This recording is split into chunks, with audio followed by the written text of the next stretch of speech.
예수께 가는 길 제7장입니다. 제자 되는 증거입니다. 우리가 지난 시간에 이어서 절제에 대한 얘기를 잠깐 더 지속하도록 하겠습니다. 신앙을 회복하고 죄를 깊이 뉘우치고 싶을 때 성경은 무엇을 우리에게 권하고 있습니까? 금식하라고 권하고 있죠.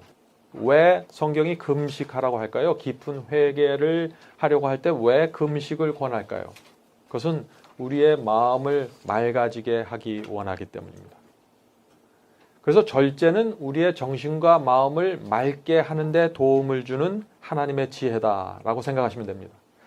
다니엘이 환관장에게 왜 기름진 왕의 음식을 거절하고 채식과 물로 된 단순한 식사를 달라고 요구했습니까?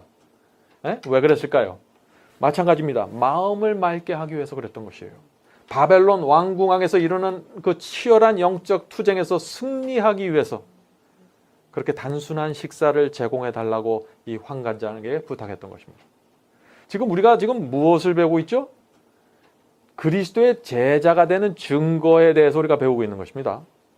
그래서 이 절제는 성령의 열매면서 동시에 그리스도의 제자가 되는 증거에 속해 있다라고 지금 우리가 하는 것입니다. 성도 여러분, 우리가 절제에 대해서 얘기할 때 꼭 우리가 이해해야 될 것이 있는데, 이 절제는 구원받기 위해서 하는 것이 아니라는 것이, 구원을 위한 수단이나 공로를 쌓기 위해서 절제하는 것이 아닙니다. 그러한 절제는 율법주의고 금욕주의죠. 그러면 절제는 왜 하는가? 절제는 하나님께 영광을 돌리기 위해서 하는 것입니다. 우리의 품성으로, 맑은 정신으로 영광 돌리기 위해서 하는 것이죠. 그래서 바울이 뭐라고 그랬나요? 먹든지 마시든지 무엇을 하든지 하나님께 영광을 돌리라고 했던 것입니다. 영광을 돌리기 위해서 독주를 삼가하는 것이에요. 또 영광을 돌리기 위해서 식욕을 제어하는 것입니다. 그래서 절제는 제가 한 번 더 말씀드리는데 성령의 열매입니다. 이거 잊으시면 안 됩니다. 왜 갑자기 절제를 말하는가? 성령의 열매예요. 성령의 9가지 열매 중에 하나예요, 절제가. 그래서 우리가 이 문제를 반드시 이해해야 될 필요가 있다는 것입니다. 이 절제는요, 성령께서 나에게 절제에 대한 필요를 느끼게 해주셔야 됩니다. 그리고 또 절제할 수 있도록 인도해 달라고 우리가 간구해야 돼요. 그 열매를 맺을 수 있도록 기도해야 됩니다. 그래서 절제라는 것은 내가 하기 싫은데 억지로 하는 것이 아닙니다. 여기에는 반드시 성령의 감동이 필요하고, 그렇게 해야만 나와 이웃에게 덕이 될 수 있어요. 또 하나님께 영광을 돌릴 수 있게 됩니다. 제가 왜 이런 표현을 하냐면요, 절제, 성령을 통해서 절제하지 않으면 문제가 생겨요. 어떤 문제가 생깁니까? 내 힘으로 억지로 절제를 하면 어떤 문제가 생겨요? 엄격하고 까다로운 사람이 돼요, 잘못하면. 성령의 감동으로 이루어지지 않았으면. 그래서 또 나 같은 수준으로 절제하지 못하는 사람을 자꾸 내려다보게 되죠.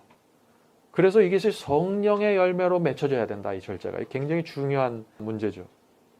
그래서 여러분들 앞으로 이 절제에 대해서 좀 깊은 관심을 갖고 정말 이 절제에 대한 진리가 무엇인지 좀 살펴보시기 바랍니다. 진리가 우리를 해방하는 것입니다. 진리가. 이 절제도 진리에 포함되어 있다. 진리가 무엇인지 정확하게 이해해야만 우리가 해방을 경험할 수 있다는 것입니다. 해방을. 자, 본문을 이제부터 읽겠습니다. 그래서 예수께서 당신의 제자들에게 말씀하시기를, 말하는 이는 너희가 아니라 너희 속에서 말씀하시는 자 곧 너희 아버지 성령이시니라. 마태복음 10장 20절의 말씀이죠. 그리하여 그리스도께서 그대의 마음 가운데서 역사하시면 그대는 같은 정신을 나타낼 것이며 또한 같은 행실, 의와 순종의 행실을 행하게 될 것이다. 얼마나 감사한 말씀입니까? 성령께서 우리 속에서 가르쳐 주시고 알려주신다는 것입니다. 성령께서 이 길이 정론이 이리로 가라고 우리 속에서 말씀해 주신다는 것이에요. 또 우리 마음속에서 역사하셔서 우리가 성령과 같은 정신, 하나님과 같은 정신을 나타낼 수 있도록 도와주신다는 것입니다. 그래서 이 성령의 음성에 굴복하는 것이 그렇게 중요한 것이에요. 성령의 음성에 굴복하고 따라가야만 그리스도의 정신으로 살아갈 수 있기 때문에 그렇습니다. 여러분들 이 사실에 동의하십니까? 예. 근데 성령의 음성에 따라가고 성령에 붙잡히는 사람들에게 가장 분명하게 나타나는 정신 중에 하나가 있는데 그것이 무엇일까요? 여기 이 질문에 대한 대답은 여러 가지가 나올 수 있겠지만은 저는 개인적으로 종의 정신이라고 믿습니다. 종의 정신. 섬기는 정신이죠. 네? 예수께서도 종의 몸으로 이 땅에 오셨죠.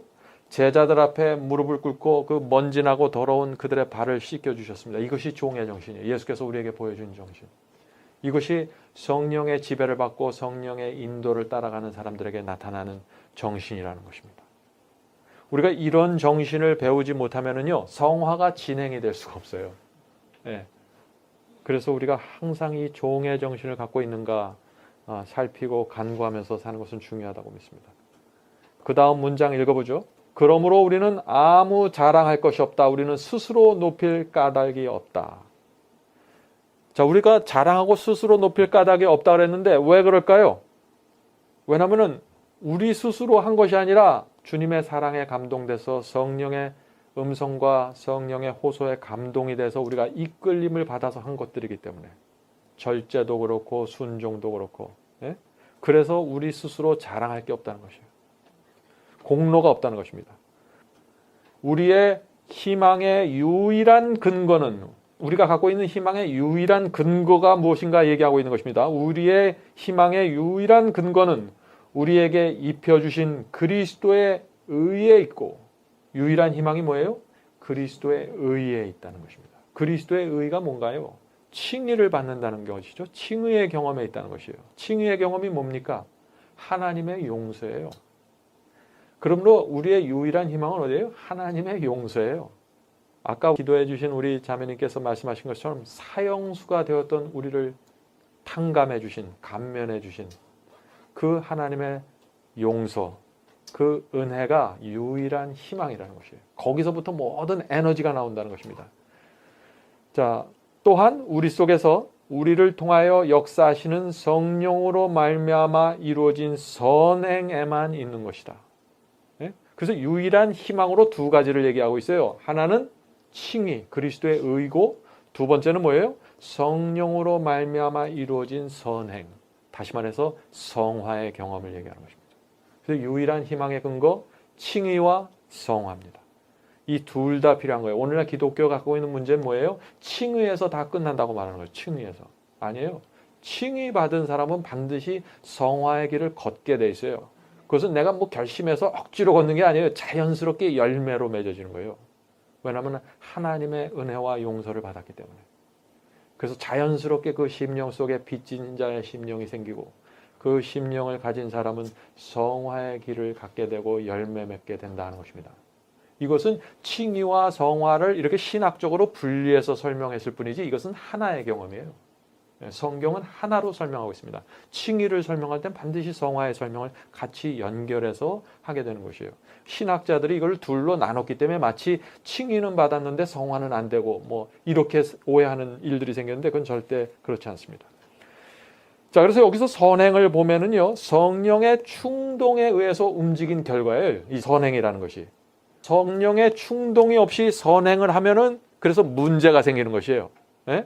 선행이라는 것은 성령의 충동에 의해서 생기는 것이기 때문에. 자, 그러면 성령의 충동 없이, 성령의 감화 없이 우리가 선을 행하게 되면 어떤 문제가 생기게 될까요? 예? 결국에는 시험에 들고 자꾸 넘어지게 됩니다. 자꾸 어떤 데는 교만하게 돼요. 내가 이만큼 했는데, 내가 이만큼 교회를 위해서 뭘 했는데, 내가 누구를 위해서 이렇게 도와줬는데, 이게 전부 내 의가 돼버리는 거예요. 성령의 충동에 의해서 이끌리지 않으면. 그래서 성령으로 선을 시작했다고 할지라도 중간에 주님의 손을 놓고 떠나게 되면 그 선이 어떻게 돼요? 육체에 의해서 끌려가요. 육체에 의해서. 예? 육체로 끝나게. 다툼으로 끝나요. 그래서 어떤 때는. 그래서 순수한 마음으로 헌신하고 희생했던 사람이 나중에는 시험에 들려서 넘어지게 되는 것이 바로 이런 케이스가 되는 것입니다. 성령으로 시작했으면 성령으로 끝마쳐야 됩니다. 참 이것은 중요한 말씀 같습니다. 그 다음에 있는 말씀 읽겠습니다. 우리가 신앙이라고 말할 때 잊어서는 안 될 구별할 것이 있다.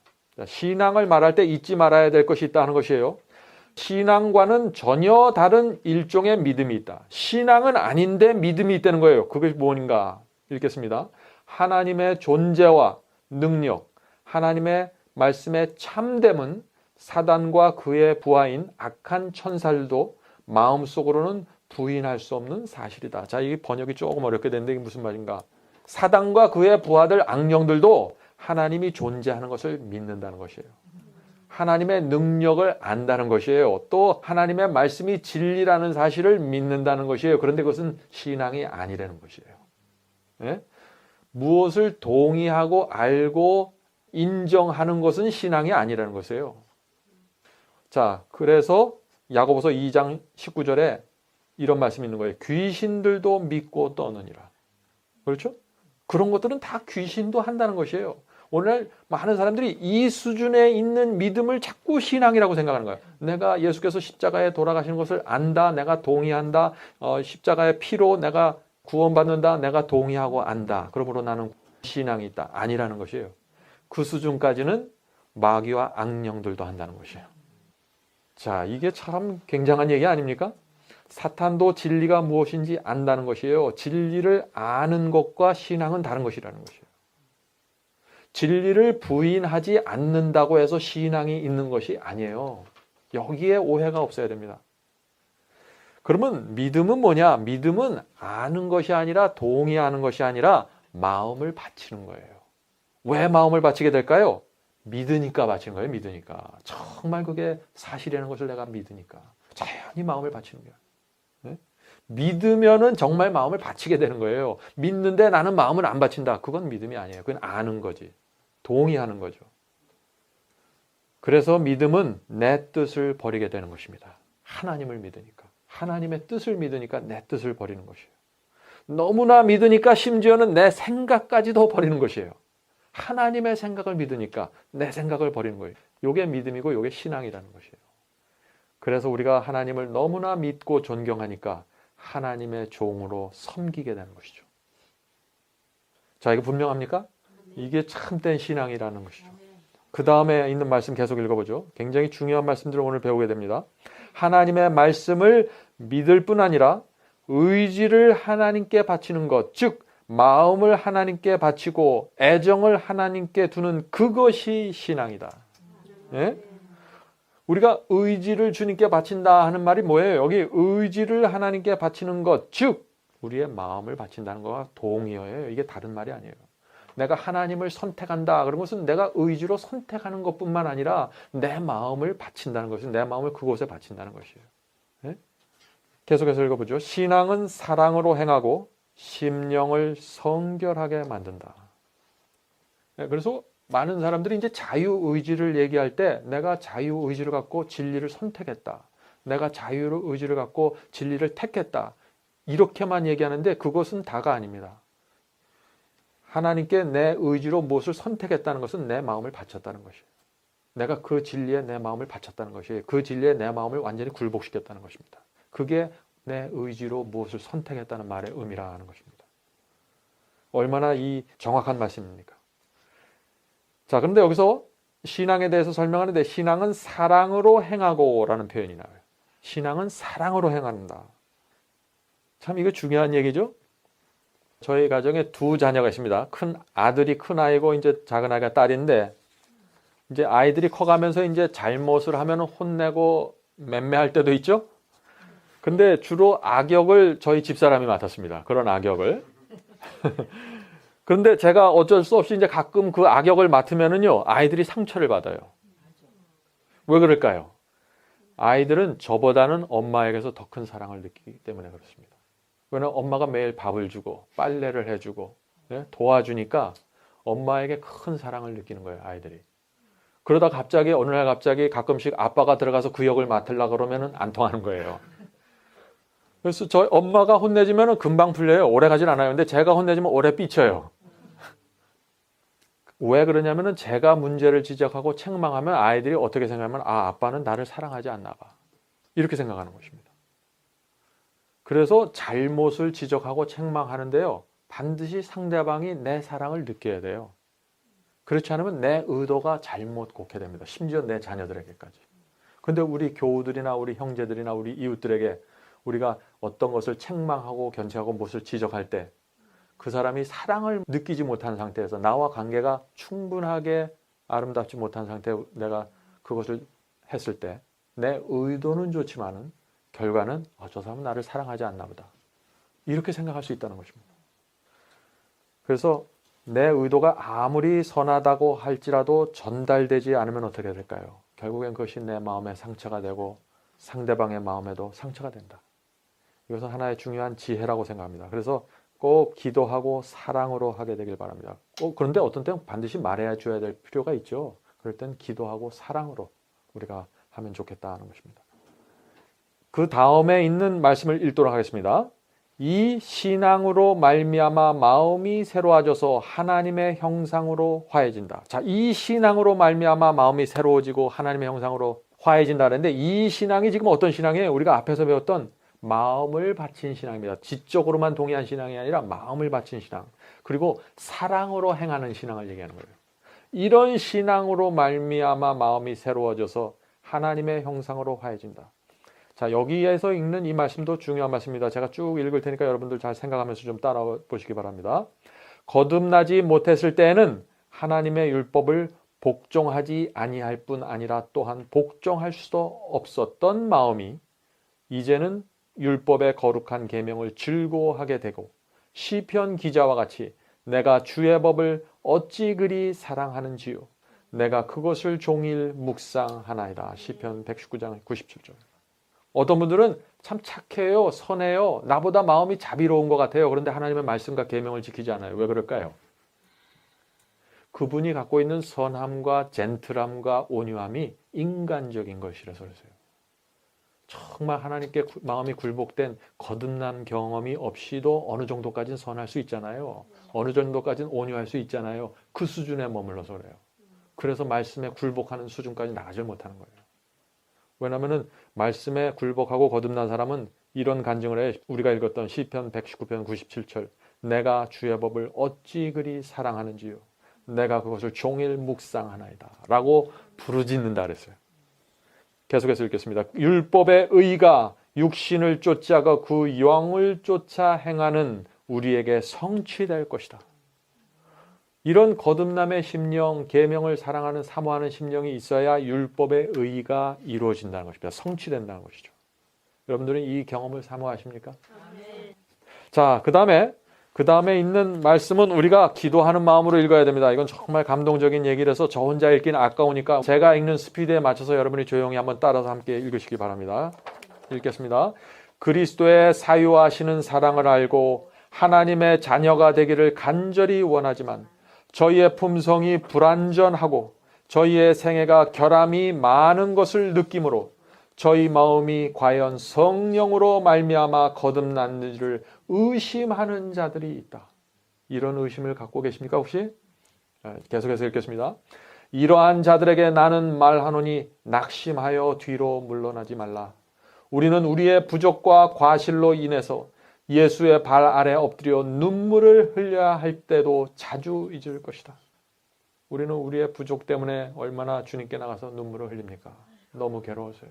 주님, 아직도 제가 이거밖에 안 됐네요. 그런 마음으로 말이죠.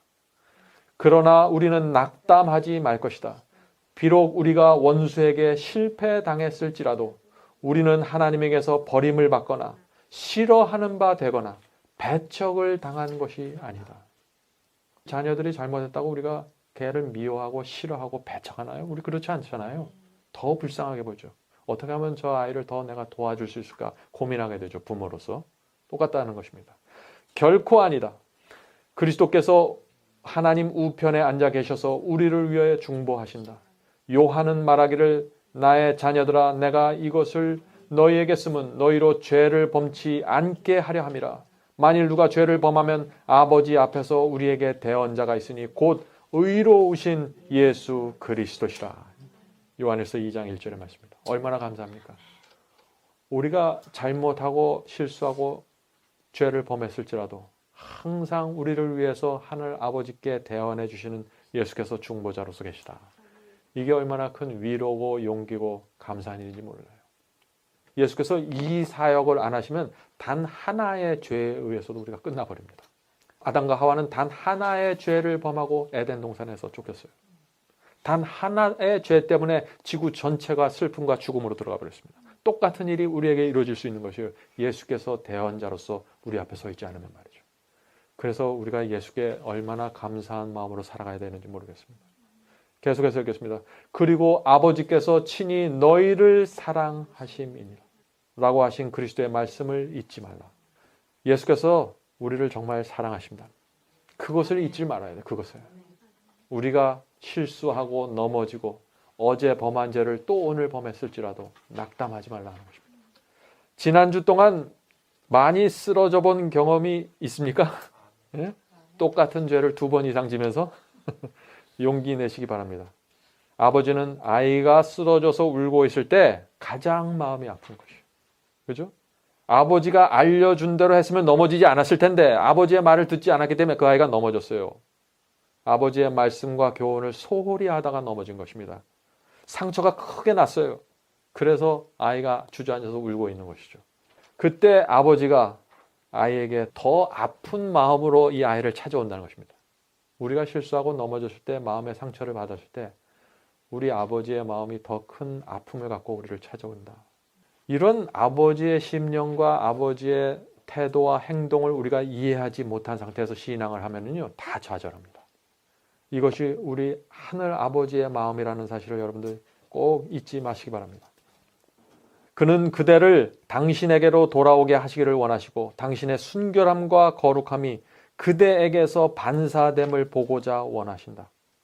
그러므로 그대가 자신을 그에게 하나님에게 바치기만 하면은 그대 속에 착한 일을 시작하신 이가 예수 그리스도의 날까지, 예수께서 재림하시는 날까지 그 일을 이루실 것이다. 더욱 열심히 기도하고 더욱 확실히 믿으라. 우리 자신의 힘을 믿을 수 없다고 생각하게 될 때 우리 구주의 능력을 의지하자. 그리하면 내 얼굴을 돕는 하나님을 찬양하게 될 것이다. 하나님께서 우리를 끝까지 붙잡고 가시는 것입니다. 낭망하지 마시고 늘 하늘을 바라보면서 사는 신앙이 필요한 것이죠. 나를 구원하기 위해서 온 하늘의 천사들이 지금 움직이고 있어요. 날아다니고 있어요. 지금 이곳저곳을 날아다니면서 우리를 돕기 위해서. 천사들의 그 의미가 뭐예요? 섬기는 영이라 그랬어요. 누굴 섬겨요? 하나님만 섬기는 게 아니에요. 우리를 섬겨요. 우리를 옆에서 도와주고 유혹에 빠지지 않도록 도와주고 여러 가지로 도와주는 것입니다. 또 하늘 아버지와 그분의 아들과 성령께서 우리가 기도하기만을 기다리면서 옆에서 기다리고 계세요. 예? 우리가 기도하면 즉시로 받아서 우리를 도와주기 위해서. 이런데 우리가 뭘 그렇게 걱정할 게 있겠습니까? 예? 온 하늘이 어떻게 해서든지 우리를 하늘로 데려가기 위해서 고민하고 있어요. 그걸 이해하셔야 돼요. 나만 고민하는 게 아니에요. 어떤 때는 우리가 마치 나만 고민하는 것 같아요. 아니에요. 나보다 온 하늘이 지금 더 고민하고 있어요. 하나님께서 나를 구원하기 위해서 아들을 죽이셨는데 왜 고민하지 않겠어요? 그래서 우리가 우리의 마음을 주님께 바치기만 하면은 온 하늘의 천사들과 성삼위께서 우리를 돕기 위해서 역사하시고 일하신다는 것입니다. 이게 얼마나 감사한지 모르겠어요. 이 안식일에 그 중요한 일을, 중요한 사역을 우리를 통해서 이루어지게 되기를 제가 간절히 바랍니다. 그대가 예수께로 더 가까이 갈수록 그대의 허물이 그대의 눈에 더 많이 드러나 보일 것이니. 이게 역설적인 말이에요. 예? 가까이 가면 갈수록 우리의 허물이 더 분명하게 드러나게 된다는 것이에요. 자, 계속해서 읽겠습니다. 대개 이는 그대의 시력이, 영적인 시력입니다. 영적인 시력이 더 밝아져서 그대의 불완전한 것이 예수의 완전하신 품성에 대조되어 더욱 뚜렷이 나타내 보이게 되는 까닭이다. 예수님과 멀리 떨어져 있을 때는 뿌옇게 보이잖아요.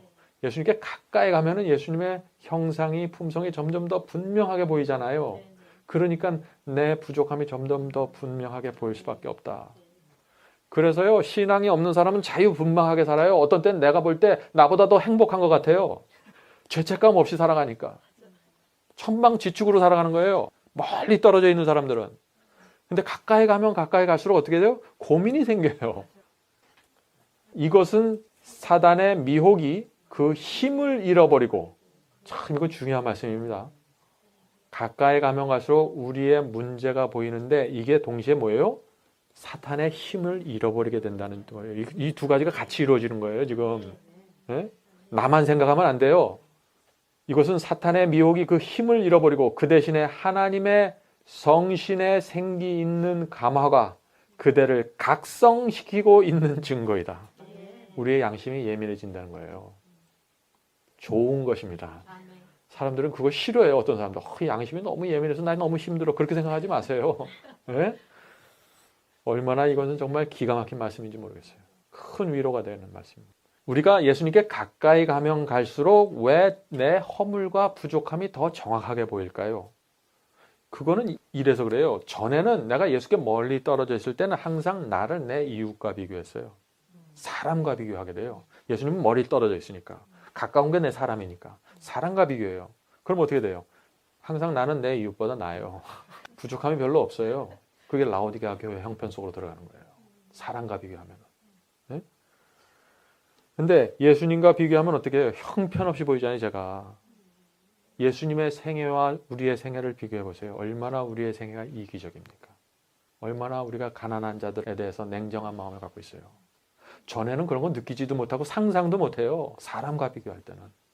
근데 예수님의 생애 옆에 내 생애를 딱 갖다 놓으면 여기서부터는 모든 게 드러나는 거예요. 이게 성령께서 우리의 마음을 각성시키는 거라는 얘기입니다. 그런데 동시에 그렇게 해야만 사탄의 미혹하는 힘을 이미 잃어버리게 된다는 것입니다. 왜 예수님과 비교하면 이 사탄의 미혹이 힘을 잃어버리게 될까요? 우리 계속 왜를 생각해야 돼요. 사랑과 비교하면 내가 어느 정도 의롭다고 생각되죠? 자만하게 됩니다. 또 어리석게 됩니다. 근데 예수님과 나를 비교하면 어떻게 돼요? 내가 더 겸손하게 됩니다. 아, 내가 아직도 멀었구나. 근데 그냥 좌절하고 실망하고 그냥 절망하는 게 아니에요. 성령의 역사에서 이것이 이루어지기 때문에 용기를 가지면서 믿음을 가지면서 겸손하게 되는 거예요. 이거는. 네? 그래서 그분께 더 매달리게 되는 것이에요. 이것이 사탄이 가장 싫어하는 것입니다. 예수께 가까이 갈 때 내 자신의 연약함을 좀 더 뚜렷하게 보면서 겸손하게 낮아지는 이 경험. 이게 사탄이 가장 싫어하는 경험이에요. 사람들 사이에 생기는 모든 문제는 뭐예요? 다른 사람의 문제가 아니에요. 내가 예수께 멀리 떨어져 버렸기 때문에 생기는 문제예요. 이걸 이해하셔야 돼요. 네? 내가 예수께 가까이 가지 못하면 여러 가지 문제가 생깁니다. 왜냐하면 사람이 보이기 때문에 그다음부터는. 근데 예수께 가까이 가면은 어떻게 돼요? 나를 괴롭히던 사람이 어떻게 보여요? 불쌍하게 보이기 시작하는 거예요. 이게 달라지는 거예요. 전에는 모든 것이 저 사람의 잘못이라고 생각했는데 이제 예수께 가까이 보니까 다 내 부족함이에요. 내가 저 사람을 잘못 도와줘서 그래요. 저 사람에게 성령의 은혜를 나눠줄 수 있을까 고민하게 되는 거예요. 예수께 가까이 가면. 이런 사람이 사탄이 가장 싫어하는 사람입니다. 여러분도 그런 사람이 되고 싶지 않습니까? 왜 사탄이 근데 그런 사람들을 싫어하게 될까요? 그런 사람들을. 자, 이 말씀도 우리가 함께 읽도록 하겠습니다. 자기의 죄가 흉악하다는 것을 깨닫지 못하는 자의 마음에는 예수께 대한 깊은 사랑이 뿌리 박을 수 없을 것이다. 그리스도의 은혜로 말미암아 변화된 사람은 그의 신성한 품성을 감탄할 수 있게 될 것이다.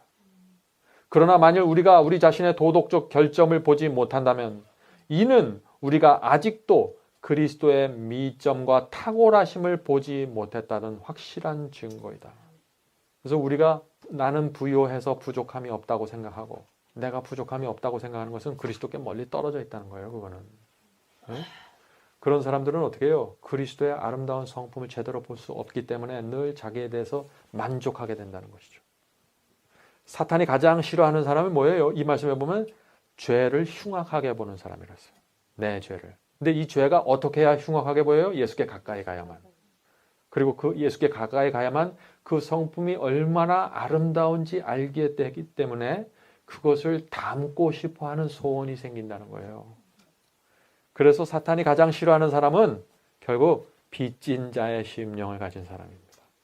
예수께서 말씀하셨죠? 가장 많이 탕감받은 사람이 가장 많이 예수님을 사랑하게 될 것이라 그랬어요.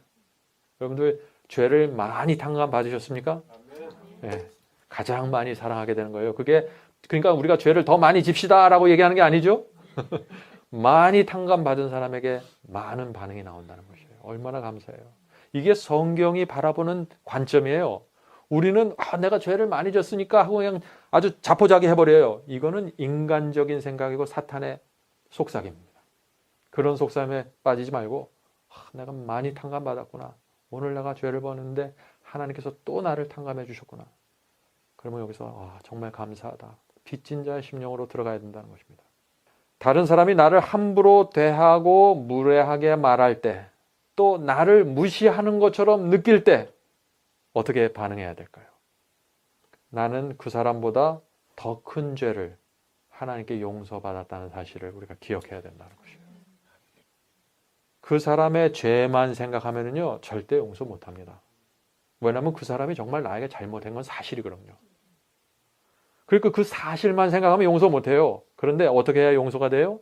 내가 그 사람보다 과거에 더 악하고 비열한 죄를 범하지 않았던가, 그 죄를 하나님께서 나에게 용서해 주지 않았던가, 그걸 생각해야지 나에게 잘못을 범한 형제를 용서해 줄 수 있다는 것입니다. 내가 하나님께 그 사람보다 더 큰 빚을 지고 있다는 사실을 잊지 말아야 되는 것이에요. 사탄은 그런 사람을 가장 미워하는 것이에요. 그런 사람을. 얼마나 얄밉겠어요. 지금 옆구리에 사단이 나를 넘어뜨리고 옆구리에 가시를 쥐고 이웃을 통해서 나를 공격했는데 내가 그 사람을 불쌍히 여겨요. 사탄이 얼마나 나를 미워하겠어요. 얼마나 내가 얄밉겠어요. 지금 나를 쓰러뜨리려고 공격하는데. 사탄을 이렇게 좌절시키는 사람이 돼야 된다는 얘기예요. 사탄이 우리에게 딱 유혹과 시험을 던졌는데 거기에 금방 쉽게 놀아나가고 그냥 정신 못 차리고 상대방에 가서 그냥 따지고 싸우면 어떻게 돼요? 얼마나 사탄이 좋을까요? 자기가 원하는 대로 다 되는 거예요, 그거는. 그래서 우리가 시험 받을 때, 이웃과 사이에 문제가 생길 때, 그 영혼을 위해서 기도할 때 사탄은 분노한다는 거예요. 사탄을 화나게 만드는 사람이 그리스도인의 사람입니다. 그리스도의 사람입니다. 자, 계속해서 그 다음 말씀 읽겠습니다. 우리가 우리 자신에게 자랑할 만한 것이 적다고 보면 볼수록 우리는 우리 구주의 무한하신 순결과 사랑 가운데서 존중할 만한 것을 보게 될 것이다. 우리 자신의 죄가 중하다는 것을 깨닫게 될 때 우리를 사유하시는 자에게로 달려가게 될 것이다. 우리의 죄가 정말 중하다는 사실을 느끼게 될 때, 우리의 죄 때문에 내 이웃이 상처를 받고 또 하나님의 아들이 피를 흘렸다는 사실을 알게 될 때 어떻게 돼요? 우리가 나를 용서하시는 자에게 달려가게 된다는 것입니다. 이런 사람들이 그래서 결국 마음의 중심으로 상대방을 용서하게 된다. 자, 예수께서 마태복음 18장 35절에 말씀하셨죠. 너희가 각각 중심으로 형제를 용서하지 아니하면, 중심이 뭐예요? 마음의 중심이에요. 마음의 중심. 마음의 중심으로 형제를 용서하지 아니하면 내 천부께서도, 내 하늘 아버지께서도 너희에게 이와 같이 하시리라. 내가 내 형제를 용서하지 않으면, 마음의 중심으로 용서하지 않으면 하나님께서도 우리를 용서하지 않겠다는 얘기죠. 자, 그런데 어떤 사람이 그 마음의 중심으로 형제를 용서할 수 있을까요? 이 비유 아시죠? 이 비유. 하나님께 1만 달란트 빚졌다는 사실을 알아야 돼요, 내가. 그래야 내 형제를 용서할 수 있다는 거예요. 그래야 나에게 몇 데나리온 잘못한 자를 용서해 줄 수 있다는 거예요. 마음의 중심으로. 내가 1만 달란트 빚졌다는 거 잊지 말아야 됩니다. 그래야 나에게 잘못한 사람을 찾아가서 용서해 주는 일을 할 수 있다. 자, 계속해서 읽겠습니다. 자, 이게 마지막 문장입니다. 사람이 자신의 속절 없음을 깨닫고 그리스도께 손을 내밀 때 그는 당신의 능력을 나타내실 것이다. 도움을 요구하는 느낌이 우리로 하여금 더욱 하나님과 그의 말씀에게로 이끌게 할수록 우리는 하나님의 품성에 대한 더욱 고상한 관찰을 하게 될 것이고 그의 형상을 더욱 완전하게 반사하게 될 것이다.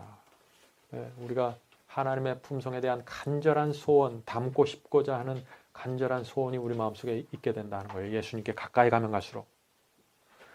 여러분들 간증하는 것을 제가 들은 적이 있는데 그분이 이런 간증을 하더라고요. 그분이 참 경건하신 분이에요.